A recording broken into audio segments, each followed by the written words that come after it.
জনগণ যেটা চায় সেটা আমাদেরকে বুঝতে হবে। এখন ওই বিদেশি অনেকেই অনেক কিছু চাবে, কিন্তু সেই ফান্দে পাড়া দিলে আমাদের দেশের যে মূল চেতনা সেটা ধ্বংস হয়ে যাবে। সালামু আলাইকুম প্রিয় দর্শক, স্ক্রিনে থাকা ভিডিওটা ইতিমধ্যে আপনারা দেখতে পেরেছেন। প্রিয় দর্শক, আজকের ভিডিওটা খুবই গুরুত্বপূর্ণ, খুবই ইম্পর্টেন্ট একটা ভিডিও। প্রিয় দর্শক, বাংলাদেশের নাগরিক হয়ে থাকলে ভিডিওটা অবশ্যই আপনারা না টেনে ফার্স্ট ক্লাস দেখবেন। প্রিয় দর্শক, আমরা কথা না বলে সরাসরি ভিডিও স্ক্রিনে চলে যাই, ভিডিওটা সম্পূর্ণ দেখে আসি। জনগণ যেটা চায় সেটা আমাদেরকে বুঝতে হবে। এখন ওই বিদেশি অনেকেই অনেক কিছু চাবে, কিন্তু সেই ফান্দে পাড়া দিলে আমাদের দেশের যে মূল চেতনা সেটা ধ্বংস হয়ে যাবে। যারাই বর্তমানে এই ফ্যাসিবাদী, যাদেরকে আমরা পতিত শেখ হাসিনা সরকার বলি, তাদের পক্ষে সামান্যতম অবস্থান নিবে কিংবা তাদের জন্য একটু মায়া দরদ দেখাবে, আমার কাছে কেন জানি দেশ বিদেশে ঘুরে মনে হচ্ছে বাংলাদেশের সাধারণ জনগণ এটাকে কোনোভাবে ভালোভাবে নিতে চাচ্ছে না। হোক সেটা বিএনপির ব্যানারে, হোক সেটা জামাতের ব্যানারে, হোক সেটা চরমনের ব্যানারে, জনগণের পালস আমাদেরকে বুঝে আগামী দিনে যেতে হবে। আমি ওপেন চ্যালেঞ্জ দিলাম, হাটে বাজারে, রিক্সা ঘাটে, শ্রমিকদের কাছে, রাস্তাঘাটে আপনি যাবেন, জিজ্ঞেস করবেন যে আপনি কি আগামী নির্বাচনে আওয়ামী লীগকে চান, দেখবেন আপনার 50-এর মধ্যে কমপক্ষে 35 থেকে 40-45 জন মানুষ বলবে না না না। সাগর ভাই, আপনাকে অসংখ্য ধন্যবাদ। আমি শুরুতেই এখানে আসলে দুটো বিষয় আমাদেরকে দেখতে হবে। প্রথমত হচ্ছে যে রাজনৈতিক দলগুলোর কি মতামত, আর দেশবাসী জনগণ কি মতামত দিচ্ছে, আর বর্তমানে সরকার কি রোল প্লেটা করছে। আপনি যদি একটু হিসাব করে দেখেন যে সরকারের মতামতগুলো দিন দিন কেমন জানি তারা নিজেদের জায়গা থেকে একটু একটু করে সরে আসার চেষ্টা করছে। এটা আমি জানি না যে তারা সদিচ্ছায় নিজ ইচ্ছায় তারা এটা করছে, নাকি রাজনৈতিক দলগুলোর সাথে পরামর্শ করার কারণেই তারা এই জায়গাগুলোতে যাচ্ছে। এখানে একটা জনগণের বড় ধরনের প্রশ্ন আসছে। আপনি যদি মোটা দাগে হিসাব করেন যে বাংলাদেশে আওয়ামী লীগের রাজনীতি করার যে এই মুহূর্তে অধিকার আছে কিনা, তাহলে আমি এক বাক্যে বলবো যে এই যে জুলাই বিপ্লবটা হয়েছে, এই জুলাই বিপ্লবটা আওয়ামী লীগকে দ্বিতীয়বার সংসদের মধ্যে আপনার সামনে চেহারা সুরাত নাচানোর জন্য, দেখানোর জন্য কেউ রাজি নয়, কেউ দেখানোর জন্য এই জুলাই বিপ্লব করে নাই। জুলাই বিপ্লব যে আমরা বলি, এই বিপ্লবের চেতনাটা আমার কাছে মনে হচ্ছে দিন দিন বাংলাদেশ থেকে ধ্বংস হয়ে যাচ্ছে এবং গিয়েছে। এটা সুকৌশলে হোক, ব্যক্তিগত পর্যায় থেকে হোক, রাজনৈতিক নেতাদের দূরদর্শিতার অভাবের কারণে হোক, যে কোনো কারণেই হোক, এখন আর সেই জুলাই বিপ্লবের চেতনাটা এই সরকার ধারণ করে বলে আমার কাছে মনে হচ্ছে না। হ্যাঁ, সরকার শেখ হাসিনার রিপ্লেসমেন্টের কাজ করছে, যেটা পূর্বেও বিভিন্ন সরকার বিভিন্ন সময় এসেছে। আপনার কাছে সেই অংশে মনে করতে পারেন সরকার একটা কাজ করছে, কিন্তু যদি বাংলাদেশের মানুষের আপনি ম্যান্ডেট নেন, আমি চ্যালেঞ্জ দিয়ে আজও বলতে পারি, যদি সরকার একটা সহজ কাজ বাংলাদেশে এখন করতে পারে, সেটা হচ্ছে বাংলাদেশের নির্বাচনের আগে শুধুমাত্র আওয়ামী লীগের দোসররা নির্বাচন করতে পারবে পারবে না এটার উপরে একটা জনমত যাচাই করবে। সারা বাংলাদেশের সমগ্র স্কুল, কলেজ, মাদ্রাসা, বিশ্ববিদ্যালয়গুলোতে হল করে সেখানে ভোট অধিকার প্রয়োগ হবে। মানুষের কাছে জিজ্ঞেস করা হবে হ্যাঁ না ভোট,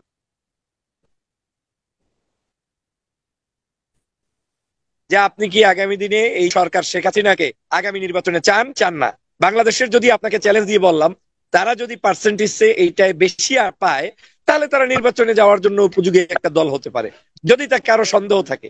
আর যদি সেটা না পায়, তাহলে তাদের নির্বাচনে যাওয়ার কোনো সুযোগ নেই। এটা আমার ব্যক্তিগত মতামত। আমি এটা বলছি এজন্য, আমরা বাংলাদেশের মানুষের পালস বুঝি, কিন্তু আমাদের দেশের রাজনৈতিক সমীকরণ, ব্যক্তিগত বক্তব্য, মানে সরকারের বক্তব্য, এগুলোর মধ্যে ঢুকলে আমাদের জনগণের যে দাবিটা সেটা কিন্তু একটু একটু করে আস্তে আস্তে দূরে সরে যায়। তার মানে এই নয় যে এদেশের কোনো রাজনৈতিক সংগঠন আওয়ামী লীগকে প্রতিষ্ঠিত করতে চায় কিংবা তাদেরকে সাথে নিয়ে রাজনীতি করতে চায়, এমনটাও জরুরি না। এখানে যেটা হচ্ছে সেটা হচ্ছে যে তারা রাজনীতি করছে, তাদের রাজনৈতিক বক্তাদের বক্তব্য এক এক ধরনের এক একজনে দিচ্ছে। যেমন কেউ বক্তব্য দিয়ে তার মনে হচ্ছে যে এই বাংলাদেশের হয়তো আগামী দিনে এভাবে করলে স্থায়ীভাবে একটি সমাধান হবে, কোন পরিবর্তনটা যদি এককভাবে হয় তাহলে হয়তো রাষ্ট্রের ক্ষতি হতে পারে। এটা কিন্তু একটা রাজনৈতিক দর্শন। এটাকে আমি কোনোভাবে মানে রেসপেক্ট আমি করি, কিন্তু আমি একজন সমালোচক কিংবা আলোচক হিসাবে আমি মনে করি বাংলার জনগণের সাথে এটা মিশছে না। এখন যদি আপনি আসেন যে বৈষম্য বিরোধী আন্দোলনের ছাত্রছাত্রীদের কি উদ্দেশ্য, বৈষম্য বিরোধী ছাত্রছাত্রীদের আন্দোলনের উদ্দেশ্যটা ডে বাই ডে তাদের আপ হয়েছে, এটা কোনো সন্দেহ নাই। আমরা যখন প্রথমে ছাত্ররা আন্দোলন করে তখন কোটা বিরোধী আন্দোলন ছিল, কিন্তু আন্দোলনের যখন অ্যাচিভমেন্টটা, গোলটা বেড়ে যাচ্ছে, তখন স্বভাবতই তাদের রাষ্ট্র নিয়ে সংস্কার, দেশ নিয়ে সংস্কার, এই জাতীয় কার্যক্রম দিন দিন দিন দিন বাড়তি হতে চলেছে। আর at the same time BNP সহ জামাত সহ অন্যান্য রাজনৈতিক দল তারা যেহেতু দীর্ঘদিন মাঠে ছিলেন, নির্যাতিত নিপীড়িত, তারা চেয়েছে শেখ হাসিনার পতন। এখন এইখানে দুইটা জিনিস পরিলক্ষিত হচ্ছে বাংলাদেশে। রাজনৈতিক দলগুলোর মধ্যে চিন্তা ছিল সামহাও শেখ হাসিনার পতন ঘটাতে হবে, তাকে যে কোনো মূল্যে বাংলাদেশ থেকে চলে যেতে হবে, তাকে বিদায় নিতে হবে। এটা ছিল রাজনৈতিক দলগুলোর মতাদর্শ যে তাকে আমরা বিদায় দেব, তাকে আমরা শেষ করব। কিন্তু শিক্ষার্থীদের এবং খুন যারা হয়েছে, শহীদ যারা হয়েছে, তাদের থিম হচ্ছে যে আমরা যেহেতু শহীদ হয়েছি, আমরা যেহেতু মারা গিয়েছি, আমার ভাইয়েরা যেহেতু শহীদ হয়েছে, অতএব এই বাংলাদেশে পতিত আওয়ামী লীগের কোনো স্থান হতে পারে না। সে কারণেই এখন বাংলাদেশে যেহেতু আওয়ামী লীগ নাই, তারা মিছিল করে 2 জন 3 জন মাস্ক পরে ভোর রাতে তাহাজ্জুদের পরে, সে কারণে বাংলাদেশে এইগুলো নিয়ে আলোচনা সমালোচনা কিন্তু দিন দিন বাড়ছে। কিন্তু এর মানে এই নয় যে শেখ হাসিনার ইস্যুতে বাংলাদেশের কোন রাজনৈতিক দল অনৈক্য পোষণ করছে। আপনি যদি গত কয়েকদিন আগে দেখেন যে 0 পয়েন্টের যে সমাবেশ, 30 লক্ষ লোক আসার কথা আওয়ামী লীগের, সেখানে 3 জন লোক আমি পাই নাই, আমি 0 পয়েন্টে নিজে উপস্থিত ছিলাম। তাদের কোনো মানুষ নেই, তাদের কোনো জন নেই। এখন এই মুহূর্তে জনগণ তাদেরকে বিন্দুমাত্র পছন্দ করে না। তবে বাংলাদেশের একটা অশনি সংকেত আপনাকে বলতে পারি সাগর ভাই, এটা যারাই নিবেন, যারাই পিক করবেন, তারা ভালো রেজাল্ট করবেন। যেমন আমার কাছে মনে হচ্ছে, কেন জানি, যারাই বর্তমানে এই ফ্যাসিবাদী, যাদেরকে আমরা পতিত শেখ হাসিনা সরকার বলি, তাদের পক্ষে সামান্যতম অবস্থান নিবে কিংবা তাদের জন্য একটু মায়া দরদ দেখাবে, আমার কাছে কেন জানি দেশ বিদেশে ঘুরে মনে হচ্ছে বাংলাদেশের সাধারণ জনগণ এটাকে কোনোভাবে ভালোভাবে নিতে চাচ্ছে না। হোক সেটা বিএনপির ব্যানারে, হোক সেটা জামাতের ব্যানারে, হোক সেটা চরমনাইয়ের ব্যানারে, জনগণের পালস আমাদেরকে বুঝে আগামী দিনে যেতে হবে। হ্যাঁ, একটা জায়গা ভয়ের যেটা সবার থাকে, সেটা হচ্ছে এই জনগণের পাশে কি, আপনি তো জনগণের সাথে আছেন, কয়েকদিন ধরে আপনি দেশে আছেন, এবং আসলে জনগণ কি চাচ্ছে বলে মনে করেন? সাধারণ জনগণ অবশ্যই না, জনগণ এই সরকারের কাছ থেকে জনগণের অনেক এক্সপেকটেশন আছে।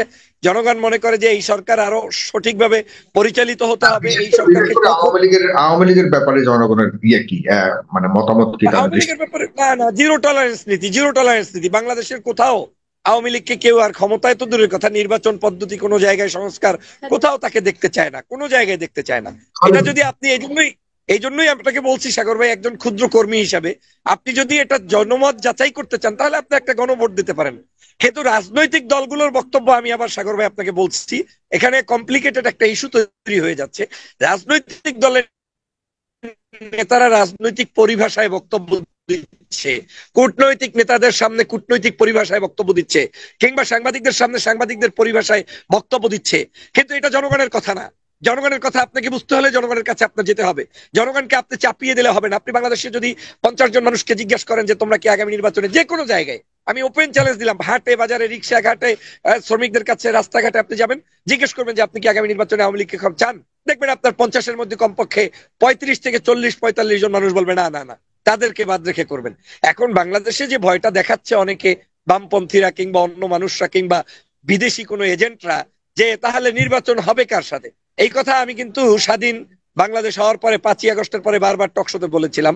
নির্বাচন হবে ঠিক 1971 সালে পাকিস্তানিদেরকে পরাজিত করার পরে এই দেশে পাকিস্তানিদের রাজনৈতিক দল নিয়ে আমরা নির্বাচন করি নাই। আমরা তখন আমাদের দেশের যে সকল রাজনৈতিক সংগঠন ছিল এই মানুষগুলোকে নিয়েই নির্বাচন করেছি। অর্থাৎ বাংলাদেশের শেখ হাসিনার এই 2000-3000 মানুষ মারার পরে